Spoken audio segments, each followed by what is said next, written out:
자, 서울시립대가 손이시립대 오늘은 동문 무료 변호사분을 모셔봤습니다. 안녕하세요. 네, 안녕하세요. 저는 철학과 10학번 조창훈이라고 합니다. 현재는 이제 변호사로 활동 중입니다. 철학과 몇 학번이시죠? 네, 10학번입니다. 23학번에겐 까마득한 존재군요. 네. 낯서네요. 그리고 학교에서 또 재미난 이력이 있는 분 아닌가요? 네, 다양한 활동 많이 했었죠. 그 중에 하나 얘기해 주시면 안 됩니까? 네, 과 학생회장을 빼고는 다 한 번씩 해봤습니다.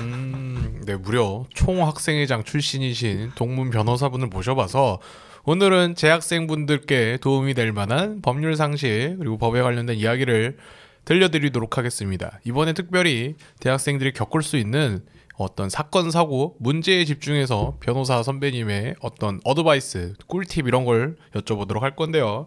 자, 요새 여러분 집 구하느라 고생했죠? 근데 내가 구한 집에 하자가 생겼을 때 어떻게 해야 되나?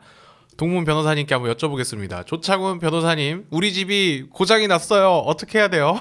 우선 이제 민법에 이런 임대차에 관련된 규정이 있어요. 그리고 거기에 덧붙여서 특별법으로 주택임대차보호법이라는 게 마련이 되어 있거든요. 이런 주택임대차보호법에서는 이제 추후에 보증금 관련돼서 이제 세입자들을 보호하기 위한 그런 법률이라면 말씀하셨던 것처럼 이런 하자 보수나 이런 내용은 민법을 조금 살펴봐야 돼요.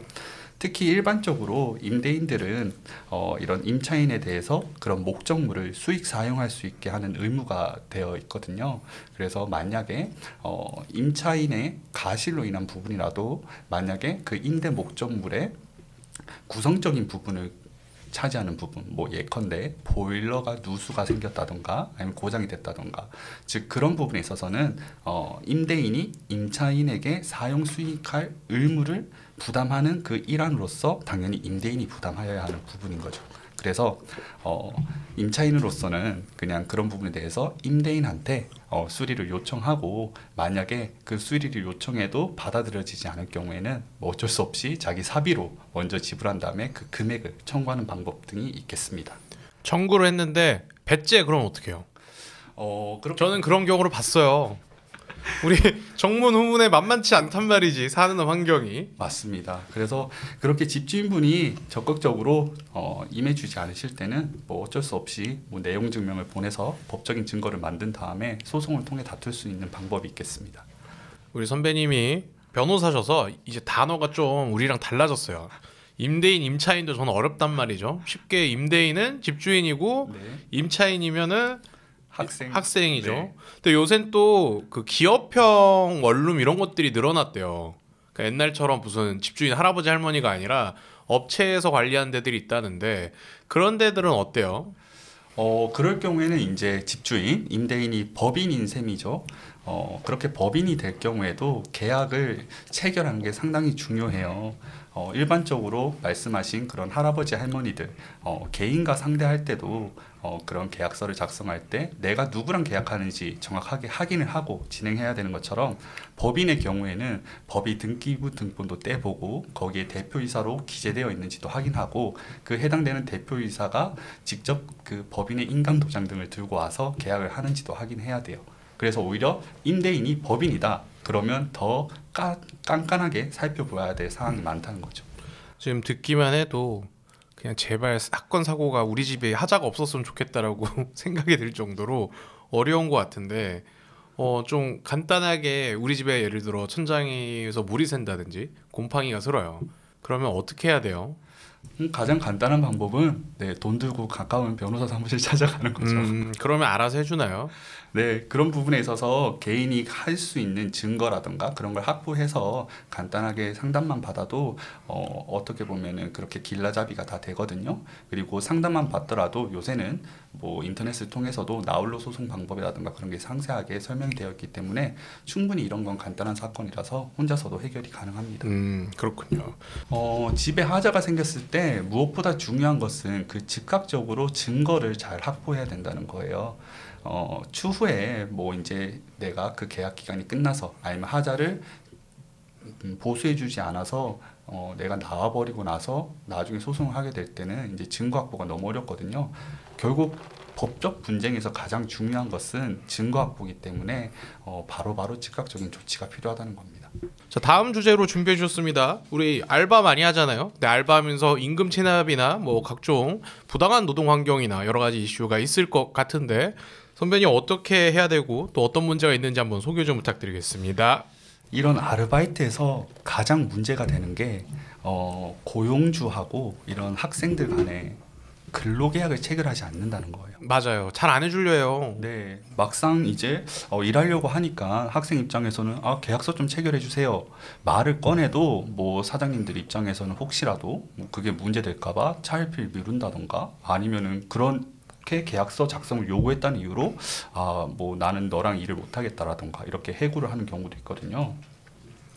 그래서 가장 중요한 것은 어떻게든 계약서를 작성하는 것이고 만약 설령 그게 안 된다면은 근로조건 뭐 예컨대 일주일에 몇 회 그리고 몇 시간 이런 부분 그리고 임금 같은 것들을 사장님께 문자를 보내서 뭐 사장님이 너 그런 식으로 일하면 돼 라던가 이렇게 인정하는 듯한 문자라도 남겨두는 게 좋습니다.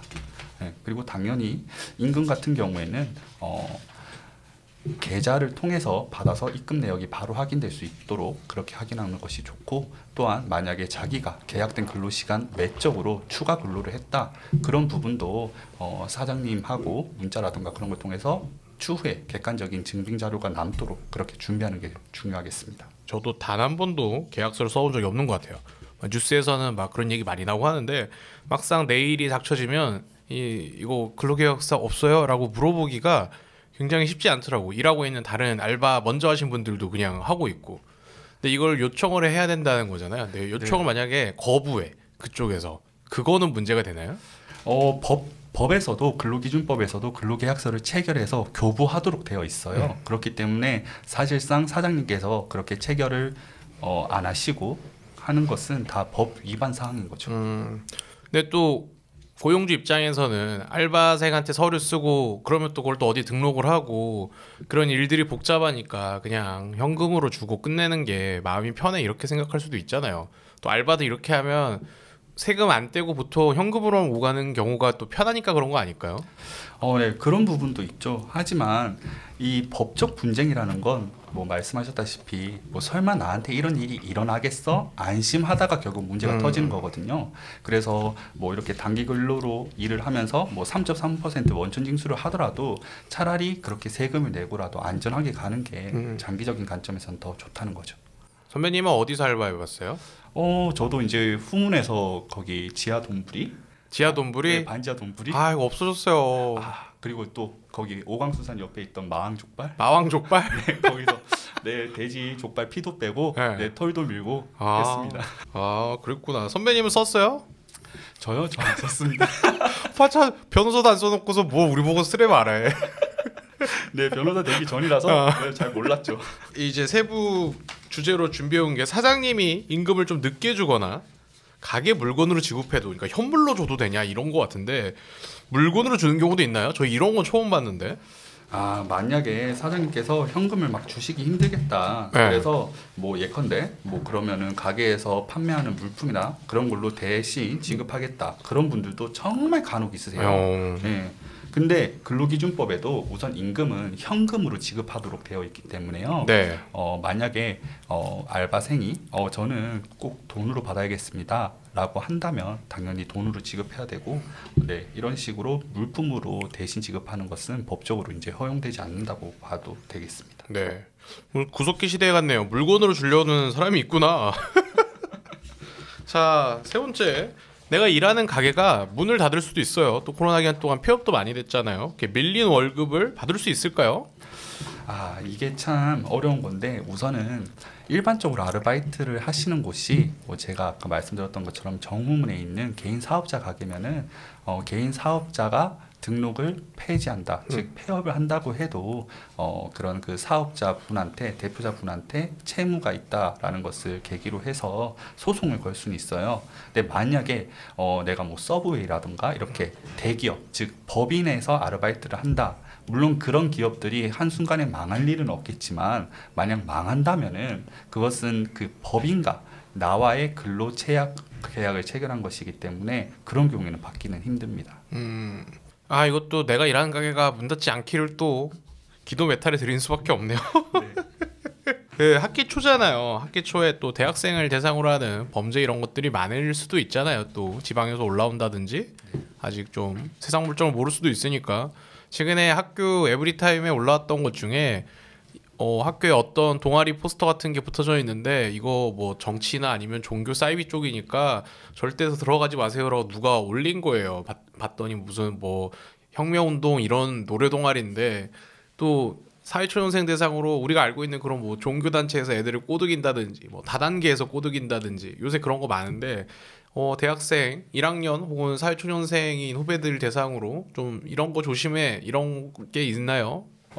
아무래도 요새는 조금 이런 투자라던가 그런 부분에 관심이 많이 늘다 보니까 뭐 그런 사기라던가 아니면은 간혹 고액 알바라는 조건 하에 자신의 통장을 대여한다던가 그런 식으로 해서 뭐 보이스 피싱 범죄 관련자로 출금 알바 이런 거 뉴스에 나오는 네, 거. 그런 것들 정말 한번 걸리면은 크게 엮이거든요. 네, 그런 것들. 그래서 내가 일하는 것에 비해서 고액이다? 그러면 우선은 조금 먼저 의심부터 하고 접근을 하는 게 네, 중요하지 않을까 싶습니다. 저희 학교 후배분들한테 일어날 거라 생각은 안 하지만 또 알아두면 좋을 만한 게 데이트 폭력이 아닐까. 또 한창 연애를 제일 많이 할 나이대가 20대 대학생 때일 것 같은데 이제 좀 익숙한 내용이긴 하단 말이에요. 사실 데이트 폭력이. 그래도 이번에 한번 얘기해보자고 우리 변호사 선배님이 좀 준비를 해오셨습니다. 데이트 폭력은 어떤 걸까요? 데이트 폭력은요, 뭐 이렇게 데이트 연인 관계에서 뭐 언어, 그리고 또 정서적인 거, 그리고 뭐 경제적인 거, 그리고 성적인 거, 신체적인 폭력 모두를 다 포괄하는 광범위한 단어입니다. 그렇구나. 추가로 준비해 주신 이 스토킹 그래도 경우에 따라서는 주변에서 저거 스토킹이네 할 수 있을 것 같아요. 스토킹은 어떤 상황에서는 범죄로 취급받을 수 있어요? 스토킹이 범죄로 인정되기 위해서 가장 중요한 것은 반복성이에요. 네, 그래서 뭐 헤어진 연인을 다시 붙잡기 위해서 뭐 그 집 앞에 자꾸 찾아간다던가 아니면 심지어 뭐 우리 다시 만나자 이렇게 문자를 지속적으로 보내는 것만으로도 스토킹이 인정될 수 있거든요. 네. 네. 그리고 이런 스토킹도 성범죄다 보니까 네. 그렇게 정말 나는 사랑하는 마음에 그렇게 문자만 보내고 그리고 집에 찾아가서 아무런 위해를 가하지 않았더라도 스토킹으로 인정돼 버리면은 성범죄자로 전력이 찍혀버려요. 그래서 이것도 이게 설마 범죄가 되겠어? 라고 안일하게 생각하는 순간 한순간에 성범죄자로 낙인돼 버리는 그런 좀 무서운 범죄라고 할 수 있죠. 이 성범죄자, 이 스토킹의 피해를 받은 후배한테 어떤 식으로 증거를 좀 취합 혹은 기록을 해야 된다고 얘기를 해야 될까요? 우선은 그렇게 뭐 문자나 전화 등으로 계속 지속 반복적으로 연락이 오는 경우에는 증거 수집이 너무 쉽죠. 왜냐하면 통화 내역이라든가 문자 내역을 확보하면 되니까요. 대신에 만약 집 앞에 찾아온다던가 그래서 직접 본인이 뭐 동영상 촬영이라던가 CCTV를 확보하지 않는 이상 증거가 모으기 어렵잖아요. 네, 어려울 것 같아요. 네, 그럴 경우에는 그냥 경찰에 신고를 하세요. 네, 그렇게 되면 자동적으로 수사를 하다 보면 증거 수집도 다 되고요. 그리고 추후에 그게 이제 형사 판결까지 가서 유죄로 확정이 되면 그걸 기반으로 해서 또 민사상 손해배상 청구도 할 수 있기 때문에 네, 뭐 아무래도 학생들 사이에 이런 범죄가 없는 게 가장 좋긴 하겠죠. 그렇군요. 네. 우리 후문 쪽에서도 뭐 이런 스토킹 관련된 범죄 이런 거 우리도 학교 다니면서 뉴스로 여러 번 봤잖아요. 막 에타에도 네. 올라오고 반지하에 사는 여자 집 앞에서 막 서 있었다 뭐 이런 거 우리 뉴스도 많이 봤는데 신고가 가장 좋은 방법이라는 걸 좀 알 것 같습니다. 데이트 폭력에도 여러 가지 형태가 있는데 좀 전에 얘기해줬던 뭐 스토킹, 반복되는 문자, 뭐 추행, 뭐 더 나아가서 직접적인 성폭행 이런 것까지 많을 것 같은데 여러 가지가 있는 건 알겠는데 이 중에 뭐 썸 타는 관계? 요건 뭐예요? 이게 참 애매한 건데요. 예, 애매한데? 네, 이게 썸 탄다고 즉 서로 호감이 있다라는 전제 하에 네. 우리가 이 정도 진도까지 나가는 것에 대해서 상대방도 동의를 했을 거야. 혼자 생각해서 막 나가는 거죠. 예, 뭐 예컨대 참 어떻게 보면 이게 한편으로는 안타까운 일이기도 한데요. 옛날에는 좀 남자가 박력 있게 고백도 먼저 하고 아니면 뭐 이렇게 손도 좀 먼저 잡고 그렇지. 예. 오히려 남자들이 그걸 못하면 쟤 남자 맞아? 라던가 이런 남성성에 대한 의심이 들 정도였는데 요새는 그런 것도 모두 상대방 의사에 반하는 경우에는 그게 다 성추행이 되고 성범죄로 될 수 있기 때문에 내가 썸 탄다고 상대방도 나한테 분명히 이 정도까지는 허용해 줄 거야. 혼자 지레짐작으로 앞서 나가지 말란 얘기죠. 또 신학기가 시작됨과 동시에 또 대면 사회가 전환되면서 길가에서 뭐 술 먹는 일도 많아지고 취하는 일도 많아지는 것 같아요. 그러다 보면 또 발생하는 게 뭐 술 먹은 상태에서 어떤 폭력 시비 이런 거가 생길 수가 있는데 뭐 주치자라고 하나요? 이런 싸움에 휘말릴 경우에 어떻게 해야 나는 현명하게 최소한의 피해를 받을 수 있을까? 그런 게 궁금합니다. 일방적으로 맞아줘야 되나? 이게 일방적으로 맞기에는 네. 또 너무 자존심이 상하잖아요. 그러니까요. 이게 예를 들어 여기는 네. 철학과잖아. 네. 여기 예를 들어 뭐 그 옆에 철학과 라이벌은 국문학과야. 네. 라이벌이요. 라이벌은 아니실까? 아니 그냥 같은 네. 그 인문학과 아니니까. 근데 술을 먹었어. 네. 그 두 술집에서. 근데 그 앞에서 둘이 좀 부딪혔어. 혹은 철학과 여자 후배 예쁜 얘한테 이 국문학과 남자애들이 찝쩍대. 네. 근데 여기 철학과 또 회장 선배니까 가서 야 너 뭐야 하면서 이렇게 시비가 날 수 있는데 술을 먹으면 좀 흥분이 되잖아요. 네. 그렇게 해서 생긴 폭력 사태에서 우리는 어떻게 해야 되나? 우선은 지금 이제 조금 법에 적용이 강화가 돼서 옛날에는 막 술을 마시면 심신미약이다 이렇게 해서 뭐 형을 강경해주거나 면제해주는 그런 경향이 있었지만 지금은 자기 스스로 술을 마셨다면은 그것으로 인해서 심신미약을 거의 인정하지 않는 추세예요. 그래서 술을 마셨다는 이유로 내가 행한 범죄가 성립이 안 된다던가 형량이 강경되는 건 아니고요. 특히 폭행 같은 경우에는 그렇게 서로 술을 마신 다음에 이루어지면은 쌍방폭행으로 엮일 가능성이 많아요. 네, 그 경우에는 이제 폭행 같은 경우에는 서로 합의만 되면은 그 자체로 수사 상태에서 종결이 되지만 합의가 안 된다면 또 그것도 재판까지 가야 되는 그리고 초범인 경우에는 보통 벌금형까지 확정이 되거든요. 네, 그러면 또 그것 하나로 또 전과자로 낙인이 되는 거죠. 그래서 조심해야 될 부분은 솔직히 요즘 같은 시대에 많이 각박하지만 술도 그냥 혼술. 네. 그리고 웬만해서 이렇게 엮일 일이 없어야 돼요. 그리고 만약 엮인다 싶으면은 감정적으로 대응하지 말고 그냥 아까 말씀드렸다시피 뭐 가게에서도 CCTV가 있으니까 CCTV 내에서 최대한 자기는 손을 뒤로 하고 네 하면서 경찰을 부르는 게 가장 좋은 방법이겠습니다. 지금까지 이렇게 얘기해준 몇 가지 케이스 준비해주신 걸 얘기를 해봤는데 이런 일이 생겼을 때 나 혼자 해결이 안 돼. 그래서 아까 얘기하신 것처럼 변호사를 수임한다든지 상담을 받는다든지 이렇게 할 수 있을 것 같은데 대학생 입장에서는 당연히 비용이 궁금할 것 같아요. 아무래도 금전적으로 좀 부담이 될 수 있으니까 상담이나 이렇게 변호사 수임 뭐 1년의 과정에서 저도 궁금한데 어느 정도의 비용이 들고 또 어떤 과정을 거치나요? 네. 보통은 만약에 이렇게 어떤 형사 사건에 있어서 피의자로 조사를 받고 있다. 그러면은 사건이 접수되고 나서 경찰에서 먼저 뭐 땡땡땡씨 당신 이런 혐의로 경찰서에 몇 월 며칠 몇 시에 출두하셔서 피의자 조사를 받으셔야 됩니다. 출두 가능하십니까? 이렇게 연락이 옵니다. 그렇게 연락이 오고 나면은 그제서야 이제 변호인 선임이라든가 그런 부분에 대해서 알아보시면 되는데요. 변호사 선임 절차도 간단해요. 그냥 기본적으로 상담을 하고 그 상담에 따라서 나 이 변호사 신뢰가 간다. 난 선임해야겠다 싶으면 이제 선임 절차로 이어지는 거거든요. 그래서 보통은 선임하기 전에 상담에 있어서는 한 30분 단위 또는 1시간 단위로 뭐 작게는 5만 원에서 10만 원 그리고 또 대형 로펌 같은 경우에는 또 몇십만 원의 상담료를 내야 되는 경우가 있어요. 네. 그리고 이제 수임료 같은 경우에는 형사 사건의 경중에 따라서 다 다르겠지만 기본적으로 약 350에서 500만 원 정도의 변호사 선임료가 들거든요. 그래서 그런 부분까지 이제 다 고려를 하셔야 될 것 같아요. 들었죠, 후배님들? 돈이 아까우니까 사건 사고에 휘말리지 않는 게 답인 것 같습니다. 선배님 이제 뭐 로스쿨 나오시고 변호사 하고 계시는데 우리 학교 로스쿨 나오셨잖아요. 이거 아닙니다. 아니에요? 네, 시립대에서 안 받아줬습니다. 시립대 로스쿨이 아니에요? 네. 어디 나오셨어요? 로스쿨은? 저는 인하대 로스쿨 나왔습니다. 네. 이건 또 제가 몰랐습니다. 당연히 시립대 로스쿨이라 생각을 했어요. 어쩌다가 또 철학과 나오셨는데 이렇게 법조계로 가실 생각을 하셨어요? 상당히 조금 어떻게 보면 이게 제가 고등학교 때로 올라가야 될 것 같은데요. 네. 저희가 이제 2008년도에 로스쿨이 도입됐잖아요. 제가 2008년도 때 딱 고2였거든요. 네. 그래서 원래는 법대를 진학해야겠다라는 생각이 있었는데 08년도 때 그렇게 로스쿨이 도입되고 나니까 그럼 애당초 나는 로스쿨 입학을 목적으로 해서 대학교 학과도 선택을 해야겠다 싶었죠.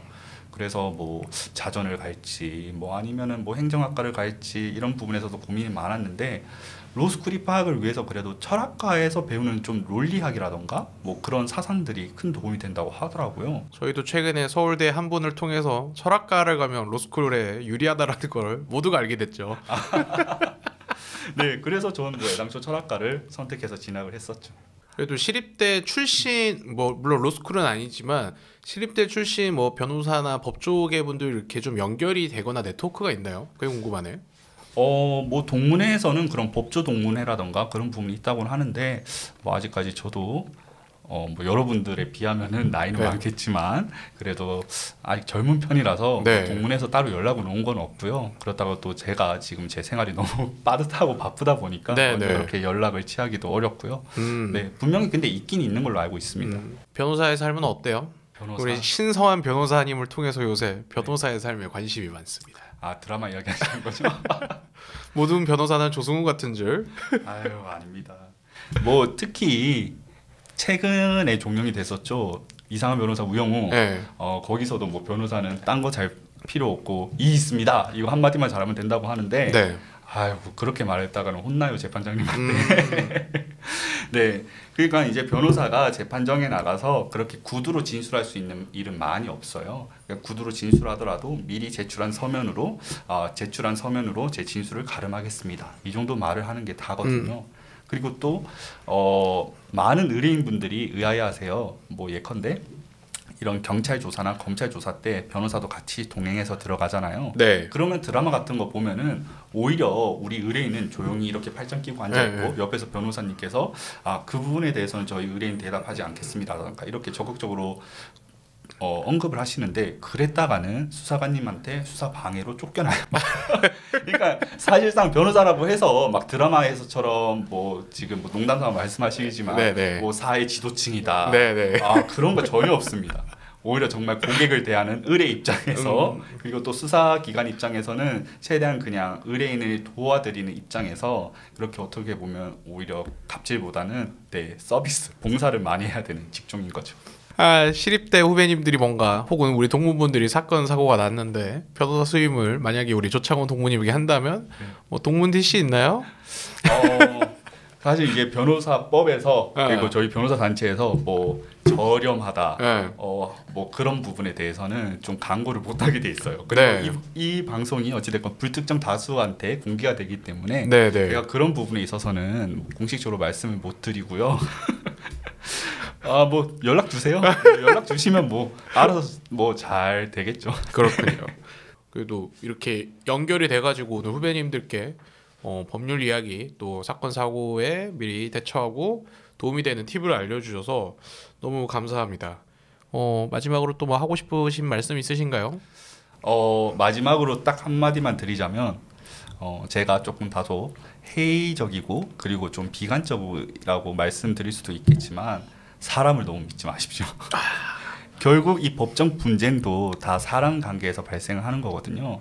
뭐 물론 그렇다고 뭐 무조건 내 친한 친구, 내 애인, 내 가족을 의심하라는 게 아니라 적어도 이유 없는 호의는 없다고 생각을 해요. 이유 없는 호의는 없죠. 네, 나한테 뭔가 터무니없이 갑자기 좋은 조건을 제시를 한다. 그러면 뭔가 거기에 대해서는 그 사람이 꿍꿍이가 있는 거거든요. 그래서 사람을 믿지 말고 계약서, 이런 문서, 증거를 가지고 모든 일을 처리하시는 게 가장 중요하다고 생각을 합니다. 그래서 여러분들께서도 이제 대학교 들어와서 너무 신나실 시간이시지만 뭐 그런 부분에서 너무 들떠서 뭐 그런 계약서에 사인한다던가 아니면은 다가오는 사람들에서 이렇게 뭐 조건 없이 모든 것을 다 열어준다던가 그런 것들에 있어서 조심을 하신다면 크게 별탈 없이 사회생활을 하실 수 있을 거예요. 저도 사람에 대한 신뢰를 특히 팀플을 하면서 잃어버린 것 같아요. 그렇죠. 조별과제. 네. 철학과도 많지 않아요? 팀플이 별로 없나요? 네. 없습니다. 아, 저는 제가 들었던 전공이나 뭐 교양이나 왜 이렇게 팀플이 많았어가지고 저도 인간에 대한 신뢰를 잃어버린 게 우리 사랑스러운 우리 서울시립대학교의 수많은 팀플 과제 때문이 아닌가 그런 생각이 듭니다. 오늘 먼 길 나와주신 우리 조창훈 이 철학가 동문 변호사님이 말씀 잘 들었습니다. 오늘 나오셔서 감사해요. 네, 감사합니다.